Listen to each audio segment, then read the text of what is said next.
மாற்று மருத்துவ முறை சார், அலோபதி மருத்துவ முறையில் கூட தான் சார் ஏகப்பட்ட கொள்ளடிக்கிறானுங்க, ஏகப்பட்ட விஷயங்கள் பண்ணுறானுங்க. ரைட், நான் இல்லைன்னு சொல்ல வரல, இருக்குது பிரச்சனைகள் இருக்குது. சில மருத்துவர்கள் அது மாதிரியான வேலைகள் பண்ணுறாங்க. ஆனால் இந்த மாற்று மருத்துவமும் சரி, ஆயுர்வேதமும் சரி, ஆர்எல்ஸ் சித்தாவும் சரி, மற்ற எல்லா விஷயங்களும் சரி, இவங்களுக்கு தரவுகளே கிடையாதுன்ற. இவங்க பாரம்பரியமான நாங்கள் விஷயங்கள் பண்ணுறோம்.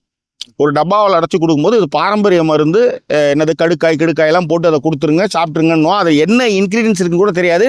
இப்போ ரீசெண்ட் டேஸில் இதே மாதிரி ஒருத்தவங்க இயற்கை முறையில் நாங்கள் அழகுபடுத்தணும்னு சொல்லி மூஞ்சி கிஞ்சிலாம் வெந்து போய் எல்லாம் ஹாஸ்பிட்டலுக்கு ஓடி வந்த கதைகள் தெரியும்.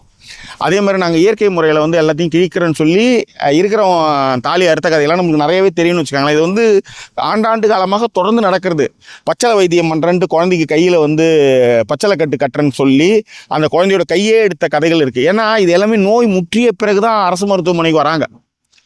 ஸோ இது எல்லாத்துக்குமே அலோபதி மருத்துவ முறை தான் சிறந்ததுன்னு ஏன் சொல்கிறோம்னா, அது எலிகளுக்குலேருந்து பூனையிலேருந்து நாயிலேருந்து விலங்குகளுக்கெல்லாம் பரிசோதிக்கப்பட்டு தான் அதன் பிறகு தான் அது மனிதர்களுக்கு பரிசோதிக்கப்பட்டு அப்புறம் தான் அது வெளிவருது. எது இந்த மக்கள் பயன்பாட்டுக்கே வருது. இதை உலகமெங்கும் ஏற்றுக்கொள்கிறார்கள்.